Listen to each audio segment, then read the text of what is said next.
በዌብሳይት የታገዘ ዘካ መሰብሰብ ዘካን ኮሌክት ብናደርግ አንዳንዴ ይበቃል አይበቃም ነው የጁዝ ላይ ጁዝ አለ በዌብሳይት ሲሰበሰብ እንዴት ነው ይሄ ነገር? እስቲ በዌብሳይት መሰብሰቡ ነው እንጂ እሱን አክሴፕት አድርገህ እሱ ላይ እሱ ሌላ ያ አሁን ይሄ እንግዲህ አንድ ራንድ የሚሰጠው ሐሳብ ነው አውት ኦፍ ኖዌር። አንዴ እንደውም ያሲር ቃዲ የሰጠውን ልንገር ምንድነው ስለ ሙስሊሞች ይሄንን የጎልደን ስቴጅ ምናምን አወራና መጨረሻ ላይ አንድ ሐሳብ ነበረኝ አለ መስጊዶቻችን ላይ የኹጥባ ሴሽኖቻችን ላይ ለምሳሌ ኢማሙ የሚያወራውን ነገር ብዙ ጊዜ እንትን ላይ ኖት ላንይዝ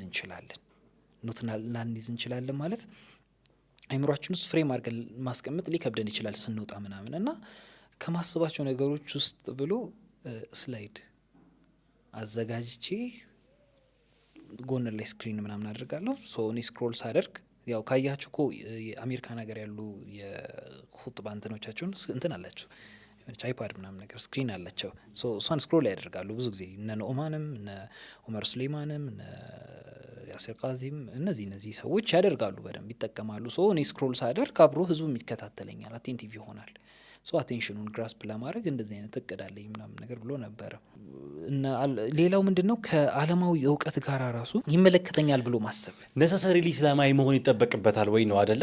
አዎ ያ ለምሳሌ የመጀመሪያውን ሆስፒታል እንገረ አንድ ፕሪንሲፕል አላቸው ማንኛውም ሰው ይሁን ኤኒ ሪሊጅን ያለው ሰው ታሞ ይምጣ እንጂ በነጻ ይታከማል። በነገራችን ላይ የመጀመሪያው ሆስፒታል በነጻ ነው ህክምናው ክፍያ ነበረው ክፍያ የለውም ሙስሊምም ሆነ ነን ሙስሊምም ሆነ ፍሪ ሰርቪስ ነው የሚሰጠው ተኝቶ ይታከማል።